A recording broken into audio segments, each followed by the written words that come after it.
algo estaba enterrado bajo la superficie de Marte, no en sentido metafórico, no en términos teóricos, sino físicamente estratificado en la corteza del planeta, como páginas arrancadas de un diario escrito a través del tiempo profundo. 76. 76 horizontes geológicos distintos apilados bajo las llanuras color óxido, cada uno una memoria congelada de un mundo que alguna vez se movió, respiró y fluyó con agua. Y la máquina que los encontró no era estadounidense, no era europea, era china, un rover al que el mundo apenas prestó atención hasta que comenzó a reescribir todo lo que la ciencia creía saber sobre el planeta rojo. Esta no es una historia sobre una carrera espacial en el sentido tradicional. Es una historia sobre paciencia, precisión, y lo que ocurre cuando una civilización decide que ya no observará desde la orilla. El 23 de julio de 2020, China lanzó una nave espacial como ninguna otra que hubiera intentado jamás. Tianwen-1, traducido como Preguntas al Cielo, llevó al vacío no una sino 3 máquinas distintas.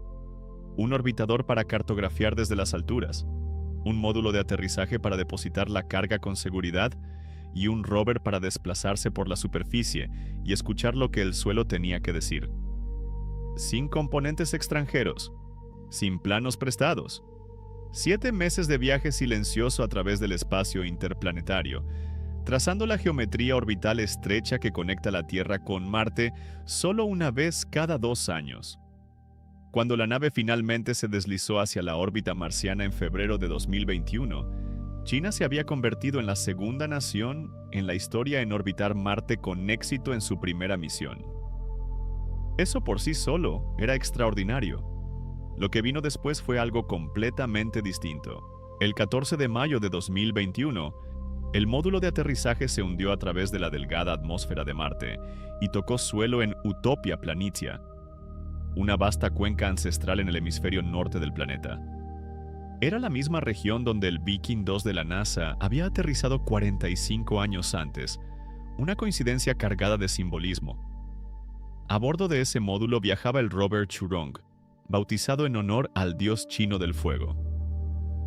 Con 1,85 m de altura y 240 kilogramos de peso, se convirtió en el primer rover no perteneciente a la NASA en operar con éxito sobre suelo marciano. Esa distinción importa más de lo que parece. En toda la historia de la exploración de la superficie de Marte, solo Estados Unidos había logrado aterrizar y operar rovers en otro planeta. Hasta aquella mañana de mayo, Zhurong fue diseñado para sobrevivir 90 días marcianos, una misión equivalente aproximadamente a 3 meses terrestres. Sin embargo, siguió moviéndose, siguió escaneando, siguió transmitiendo. Recorrió casi 2 kilómetros por las llanuras de Utopia, superando su vida útil de diseño más de 4 veces, hasta que un brutal invierno marciano y la acumulación de polvo sobre sus paneles solares lo empujaron a la hibernación en 2022. Pero en los datos que envió a casa, antes de quedar en silencio, Zhurong había entregado algo que los científicos pasarían años intentando comprender por completo. El rover llevaba un sistema de radar de penetración terrestre capaz de sondear entre 10 y 35 metros bajo la superficie del planeta. Esencialmente un sonar geológico que podía ver a través de roca y suelo helado. Lo que detectó dejó atónitos incluso a los científicos planetarios más experimentados. Bajo una fina capa de polvo y material arrastrado por el viento, el radar reveló 76 capas horizontales distintas, cada una representando una era diferente en la historia ambiental de Marte. Algunas parecían antiguos lechos de inundación, depositados cuando el agua arrasó la cuenca en enormes oleadas episódicas. Otras recordaban el tipo de estratificación que dejan tras de sí los mantos de hielo en su avance y retroceso. Otras más apuntaban a largos periodos de intensa deposición de polvo durante intervalos climáticamente tranquilos. En conjunto, las capas formaban un registro estratigráfico, una crónica comprimida del pasado marciano, escrita en sedimento y silencio. Científicos de la Academia China de Ciencias concluyeron que estos patrones eran coherentes con inundaciones repetidas, ciclos en los que el hielo se derretía, fluía por la superficie, se acumulaba y volvía a congelarse durante periodos que abarcaban cientos de miles de años. Pero los datos del radar eran solo una parte de la revelación. Los demás instrumentos de Churong detectaron minerales que no pueden formarse sin agua líquida. Sulfatos hidratados y complejos compuestos salinos que crean delgadas costras atrapantes de humedad justo bajo la superficie. Estas capas salinas, conocidas como salmueras, pueden permanecer líquidas a temperaturas muy por debajo del punto normal de congelación del agua, lo que significa que incluso en el frío brutal del Marte actual, finas películas de líquido podrían teóricamente persistir bajo tierra. Y quizás lo más inquietante de todo, las texturas de las dunas de arena cercanas mostraban señales de actividad que los modelos geológicos situaban apenas 400.000 años atrás. En términos planetarios, eso no es historia antigua. Hace 400.000 años, los primeros humanos ya caminaban erguidos sobre la Tierra, fabricaban herramientas y contemplaban el mismo cielo. Durante generaciones, el consenso científico sostuvo que el último agua líquida de Marte había desaparecido hace miles de millones de años, evaporada cuando el planeta perdió su campo magnético y su atmósfera se sangró hacia el espacio. Los datos de Churong no solo cuestionaron esa cronología, la destrozaron. La implicación es abrumadora.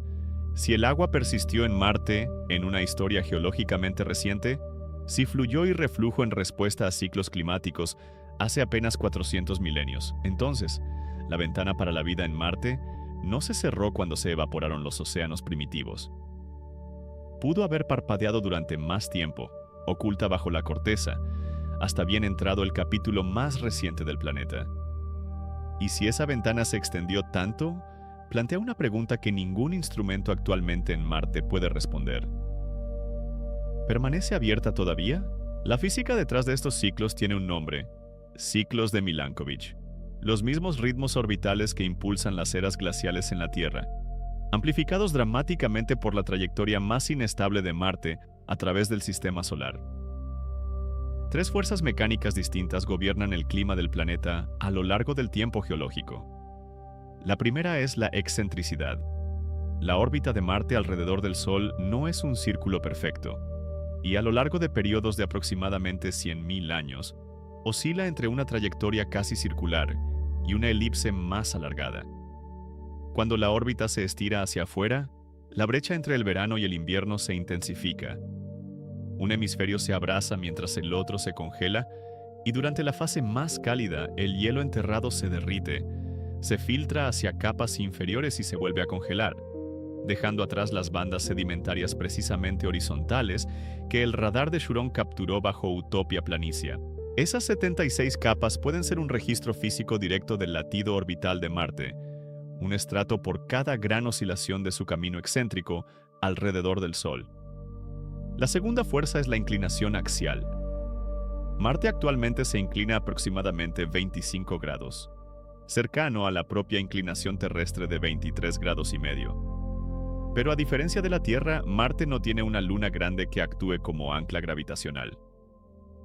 Sin esa influencia estabilizadora, la inclinación axial de Marte vaga de forma impredecible a lo largo de cientos de miles de años, oscilando entre aproximadamente 15 y 35 grados.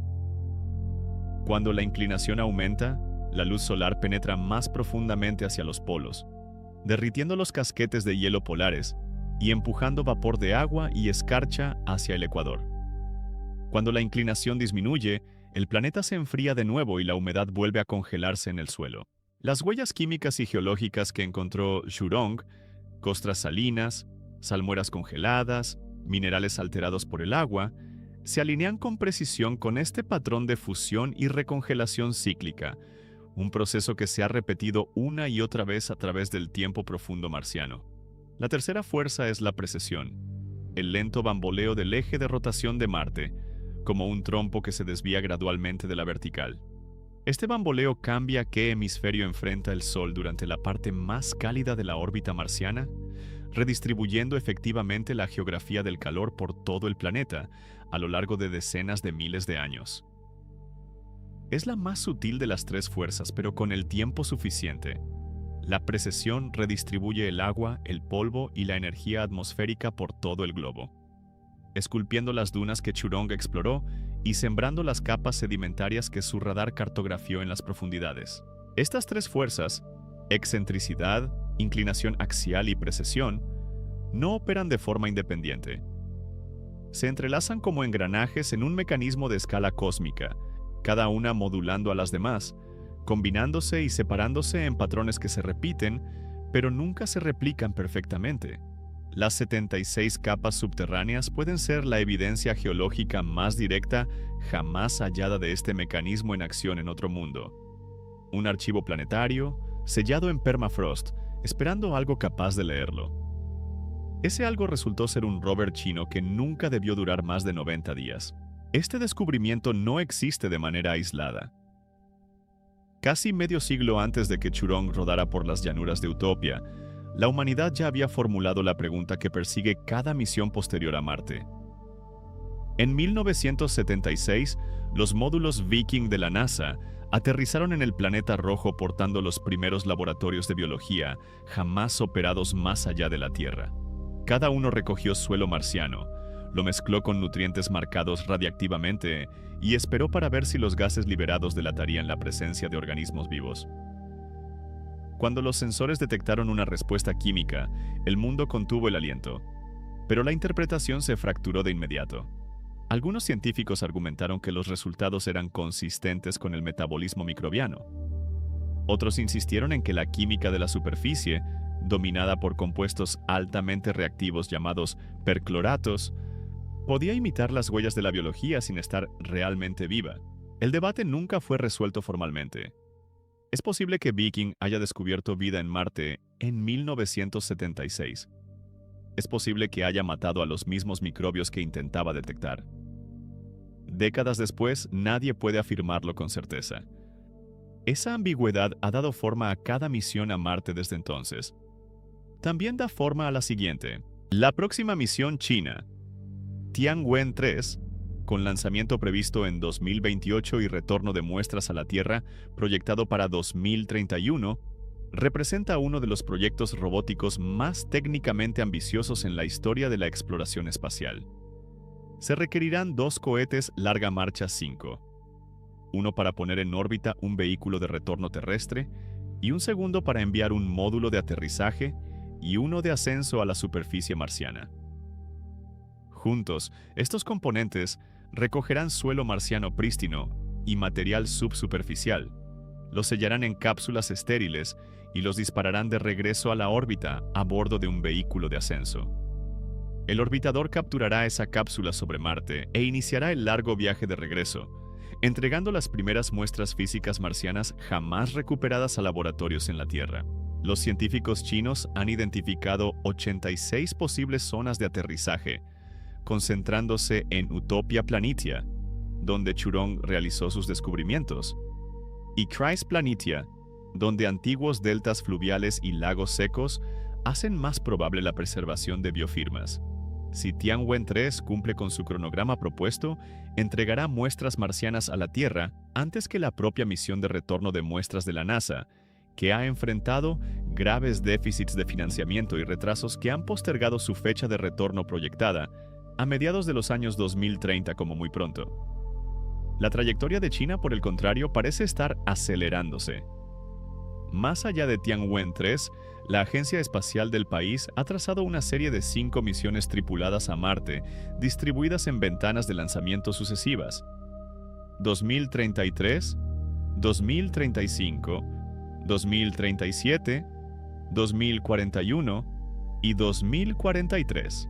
Las primeras misiones pondrían a prueba los sistemas de soporte vital, aterrizaje y ascenso, como preparación para misiones posteriores orientadas a establecer hábitats permanentes en la superficie y extraer recursos directamente del entorno marciano.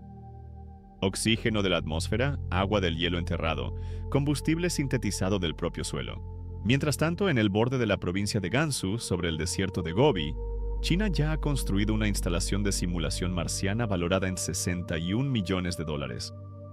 Completa con hábitats presurizados, invernaderos sellados, esclusas de aire simuladas y tormentas de polvo artificiales. Estudiantes y astronautas se entrenan allí para ensayar las exigencias psicológicas y físicas del aislamiento marciano. Más al oeste, en los remotos desiertos de Qinghai, una instalación más austera conocida como Mars Camp funciona como prototipo operativo de campo, donde ingenieros y reclutas practican el racionamiento de aire y agua, el mantenimiento de sistemas críticos y el funcionamiento bajo condiciones diseñadas para replicar la presión psicológica de un planeta a 200 millones de kilómetros del ser humano más cercano. La infraestructura de la ambición ya está en pie. Las misiones ya están siendo escritas. Y en algún lugar del sedimento helado bajo Utopia Planitia, 76 capas de memoria geológica aguardan en silencio. El registro de un mundo que alguna vez estuvo vivo con movimiento y que puede guardar, en sus estratos más profundos e inaccesibles, la respuesta a la pregunta más antigua que el ser humano haya formulado jamás. ¿No si Marte tuvo agua alguna vez? Esa pregunta ya fue respondida. La pregunta ahora es mucho más inquietante. ¿Cuánto tiempo persistieron las condiciones para la vida? ¿Y hay algo en absoluto, aún allí abajo, esperando en el frío y en la oscuridad a que algo venga, por fin, a buscarlo?